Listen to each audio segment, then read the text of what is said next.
बिस्मिल्लाहिर्रहमानिर्रहीम, अस्सलाम वालेकुम जी। मैं नजमुल हसन बाजवा हूँ। नाज़रीन किराम, अगर किसी को वहम है कि इलेक्शंस नहीं हो रहे हैं तो वो अपने जहन से इस वहम को निकाल ले, क्योंकि इलेक्शंस तो अब होकर रहेंगे। देखिए, एक तकसीम तो खैर बहरहाल हो गई है। उसकी वजह यह है कि अब सब कुछ स्क्रिप्ट के मुताबिक नहीं हो रहा है। स्क्रिप्ट कुछ और कह रहा है, अवाम कुछ और कह रही है। स्क्रिप्ट कुछ और कहता है, किसी और तरीके से चलने को कहता है, अवाम कुछ और सोचती है। इसलिए सब कुछ स्क्रिप्ट के मुताबिक नहीं हो रहा है, लिहाजा इलेक्शंस तो अब होने जा रहे हैं। इसकी वजह मैं आपको बता दूं नाज़रीन किराम, क्योंकि ब्यूरोक्रेट्स ने असल मामले को बदला है, या ब्यूरोक्रेट्स असल आप समझें कि गवर्नमेंट के साथ उन्होंने हैंड किया है, या ये जो सो कॉल्ड पार्लियामेंट है ना, सो कॉल्ड पार्लियामेंट इसलिए क्योंकि ये लूली लंगड़ी पार्लियामेंट है, पार्लियामेंट तो है नहीं। इनका इरादा कुछ और था, ब्यूरोक्रेट्स इनके साथ जो है ना वो खैर वो आइन और कानून के तहत चल रहे थे, इसलिए वो इनके साथ जो है ना वो हाथ नहीं किया, वो तो आइन के मुताबिक चले हैं। इनके साथ समझे गेम हो गई है। ब्यूरोक्रेट्स ने क्या किरदार अदा किया, क्यों मैं कह रहा हूं इलेक्शन हो रहे हैं। और जो सबसे बड़ा मामला है नाज़रीन किराम इस वक्त है, तीन बड़े इस्तीफे इस वक्त आखिरी कार्ड के तौर पर इस्तेमाल किए जा रहे हैं। तीन बड़े इस्तीफे, ये कौन से इस्तीफे हैं, ये क्या प्लान किया गया है और इस पे किस तरह से जो है ना वो अमल दरामद किया जा रहा है, इसके ऊपर भी बात करेंगे। और आर्मी चीफ की पार्लियामेंट में होने वाली गुफ्तगू के कुछ मजीद हिस्से नाज़रीन किराम सामने आ चुके हैं, कुछ मजीद चीज़ें सामने आ चुकी हैं। आर्मी चीफ ने पार्लियामेंट में सिर्फ बात नए पुराने पाकिस्तान की नहीं हुई, नए पाकिस्तान के बारे में कहा क्या गया था, आर्मी चीफ ने उसके ऊपर क्या कहा, ठीक है, ये भी बातें जो है ना वो सामने आ चुकी हैं। सो दो तीन चीज़ें हैं। सबसे पहले नाज़रीन किराम इस बात को जहन में बिठा लीजिए, उन तीन इस्तीफ़ों के बारे में आपको बताने से पहले इस बात को जहन में बिठा लीजिए कि इलेक्शंस होने जा रहे हैं। उसकी वजह मैं आपको बता रहा हूँ। उसकी वजह यह है कि ब्यूरोक्रेट जेल जाने से भी डरता है और ब्यूरोक्रेट नौकरी के जाने से भी डरता है। देखिए, ब्यूरोक्रेसी की टिल्ट तो हो सकती है किसी तरफ, लेकिन वो सियासतदानों की तरह सियासत नहीं कर सकते हैं। सियासतदान ना अहल होकर भी अहल हो जाता है, सियासतदान जो है वो नाअहल होने के बाद भी अवाम में मकबूल रहता है। सियासतदान की पूरी जिंदगी की सियासत होती है, जबकि ब्यूरोक्रेसी की ठाठ बाट नौकरी तक होती है। जिस दिन वो रिटायर्ड होते हैं उस दिन वो ठाठ बाट भी खत्म हो जाती है, उस दिन वो जो है ना वो आवाज में रोब और दबदबा भी खत्म हो जाता है, और उस दिन सारे जो है ना वो पोजीशंस भी खत्म हो जाती हैं।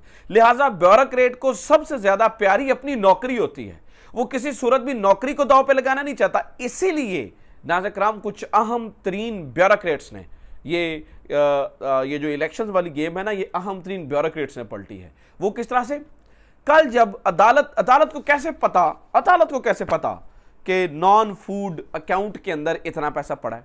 यार, चीफ जस्टिस ऑफ पाकिस्तान है, ऑडिटर जनरल ऑफ पाकिस्तान तो नहीं है वो, उन्हें किस तरह से पता। ब्यूरोक्रेट्स ने जब ये देखा कि सियासतदान एक खास तरफ जा रहे हैं और अदालत आइन की तरफ बुला रही है, सो दे जस्ट डिसाइडेड कि उन्होंने अपनी नौकरी की कुर्बानी नहीं देनी है, सियासतदान जो कुछ दिल करते रहे, तो लिहाजा उन्होंने सब कुछ माना।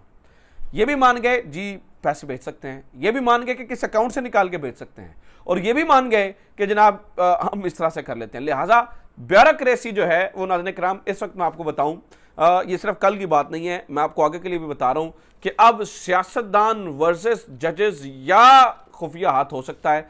बीच में से ब्यूरोक्रेसी अपने आप को साइड पे करती चली जा रही है, और ब्यूरोक्रेसी वाज़ेह तौर पर अपनी पोजीशन ले रही है कि वो they are standing by law, वो कानून के साथ खड़े हैं। तो लिहाजा जहां ब्यूरोक्रेसी को जिम्मेदारियां सौंपी जाएंगी, अब ये देखेंगे कि चीजें अब से बेहतर होंगी, क्योंकि ब्यूरोक्रेसी ने जितना प्रेशर बर्दाश्त करना था वो उन्होंने कर लिया। वो डायरेक्टली जजेस के हथौड़े के नीचे नहीं आना चाहते हैं, ये बात आप समझ लीजिए। अब आ जाते हैं तीन इस्तीफों की तरफ। और हाँ, एक और बात तो मैं भूल ही गया, जस्टिस काजी और जस्टिस तारिक क्या प्लान कर रहे हैं, ये भी इंपॉर्टेंट है। अब आ जाते हैं तीन इस्तीफों की तरफ। नाज़रीन किराम, इस वक्त एक आखिरी कार्ड की हैसियत से एक प्लान किया गया है, और वो प्लान बिल्कुल काबिल अमल बनाया जा रहा है।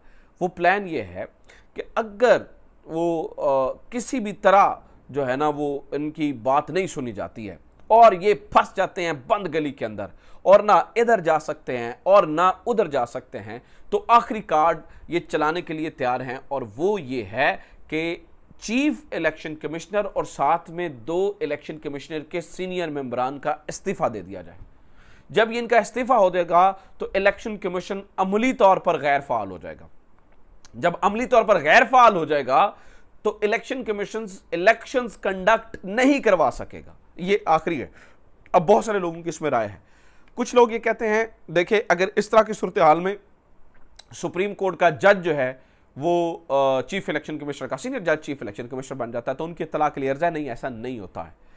अमेंडमेंट के बाद तो जो इलेक्शन कमीशन का सीनियर ओहदेदार होता है वो चीफ इलेक्शन कमिश्नर बन जाता है। बट प्रॉब्लम यह है कि जब आप मेजॉरिटी इलेक्शन कमीशन ऑफिस के जो है ना वो फारिग हो जाएंगे तो फिर प्रॉब्लम हो जाएगी।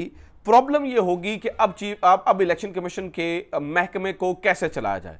अब यहां पर मैं नाज़रीन किराम आपको बता दूं, यही प्लान किया गया है कि या तो पांचों के पांचों लोगों का इस्तीफा दिलवा दिया जाए और साथ में किसी तरह से सेक्रेटरी इलेक्शन कमीशन को कन्विंस करके उन्हें आगे की जो है ना वो ख्वाब दिखा के और ये सारी चीज़ें की जाएं तो जो है ना वो इलेक्शन कमीशन को इससे रोका जाए। देखिए ना उसके बाद बहुत कुछ होना होता है, बहुत सारी चीज़ें अगर इलेक्शन कमीशन घर चला जाता है और इलेक्शन कमीशन नहीं देखता तो बहुत सारी चीज़ें रुक जाती हैं, बहुत सारी चीज़ें जो जिन्होंने चलना होता है वो हो नहीं पाती हैं और सारे का सारा मामला जो है ना वो ख़राब हो जाता है। इस बात को समझिएगा। लिहाजा नाज़रीन किराम इस वक्त की जो सूरत हाल है वो ये है कि ये आखिरी प्लान बनाया गया है। बट हमारी इत्तलात ये कहती हैं कि चीफ इलेक्शन कमिश्नर के इस इकदाम को उठाने के बाद अगर वो इस तरह से करते हैं तो आर्टिकल 6 की तलवार उनके सर पर लटक रही होगी।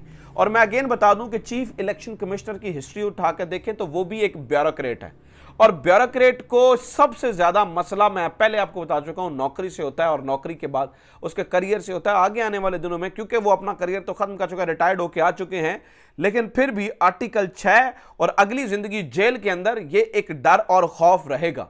तो लिहाजा इन 3 इस्तीफों के आगे बंद बांधने का प्लान भी नाज़रीन किराम बनाया गया है। अच्छा, एक और चीज इस वक्त जो है ना वो उमर चीमा साहब खबर दे रहे हैं, एक और प्लान हो रही है चीज, वो ये है कि जिस कानून के ऊपर हुक्म इम्तना दिया है सुप्रीम कोर्ट ने 8 जजेस ने, उस कानून का नोटिफिकेशन, गजट नोटिफिकेशन फिर भी होगा। हुकूमत उस नोटिफिकेशन को निकालेगी और उस कानून को बनाएगी ही बनाएगी। बात समझिएगा। उस पर सुप्रीम कोर्ट हुक्म इम्तना दे चुकी है, लेकिन ये क्या करेंगे कि उसका गजट नोटिफिकेशन जारी करेंगे। जब वो कानून बन जाएगा तो जस्टिस काजी फायज ईसा और जस्टिस सरदार तारिक मसूद उस कानून के तहत नए बेंचेस बनाने के वो 2 लोग इख्तियार में आ जाएंगे और सुप्रीम कोर्ट के अंदर एक नई लड़ाई शुरू हो जाएगी। तो पिक्चर अभी बाकी है, लड़ाई का खात्मा नहीं हुआ है। जिस बिल के ऊपर हुक्म इम्तना दे चुकी है सुप्रीम कोर्ट, उस बिल को हुक्म इम्तना के बावजूद सुप्रीम कोर्ट के अंदर से ही उसके ऊपर अमल दरामद करवाया जा सकता है। और जस्टिस काजी फायज और जस्टिस सरदार तारिक, उमर चीमा की खबर है, हो सकता है कि वो उसको इस्तेमाल करते हुए, इन सारी चीज़ों को इस्तेमाल करते हुए नाज़रीन किराम वो को जो है ना वो इस तरह का लाहे अमल अपना लें और फिर इसी बिल को इस्तेमाल करते हुए अपने बेंचेस बनाएं और फिर इसी बिल को इस्तेमाल करते हुए अपील का हक भी दे दिया जाए। अच्छा, चूंकि ये मुअत्तल है तो पार्लियामेंट ने एक और चाल चली है। पार्लियामेंट में नहीं, पार्लियामेंट में बैठे हुए लूली लंगड़ी पार्लियामेंट ने उन्हें क्या किया है कि जजमेंट रिव्यू बिल एक पेश किया है। इस जजमेंट रिव्यू बिल से ये होगा कि जो रिव्यू के अंदर आपको रिव्यू करने के लिए इख्तियार होता है, असल में अपील के लिए अलग होती है चीजें और रिव्यू के लिए अलग है, तो इन्होंने ये किया है कि अपील वाले तमाम चीजें रिव्यू के अंदर दे दें। यानी कि अपील के अंदर ये होता है कि वो बेंच नहीं सुनता, जितने लोगों का बेंच सुन रहा होता है उससे ज्यादा बड़े लोगों का बेंच सुनता है। तो ये अपील में अपील की तरफ नहीं जा रहे बल्कि रिव्यू की तरफ, रिव्यू में भी अपील वाले इख्तियारात को इस्तेमाल करने जा रहे हैं। तो मुझे लगता है कि सुप्रीम कोर्ट ये भी बिल जो है ना वो उड़ाकर रख देगी। बट नाज़रीन किराम इस वक्त जो है वो ये सारी चीज़ें जो है वो की जा रही हैं, सारे मामला जो है वो किए जा रहे हैं। इसको एक बड़ी अजीब सूरत हाल की तरफ जो है ना वो ले जाया जा रहा है और मामला जो है वो तसादुम की तरफ जाता हुआ नज़र आ रहा है। लेकिन इलेक्शंस तो होंगे। अपना ख्याल रखें। खुदा हाफिज़। पाकिस्तान जिंदाबाद।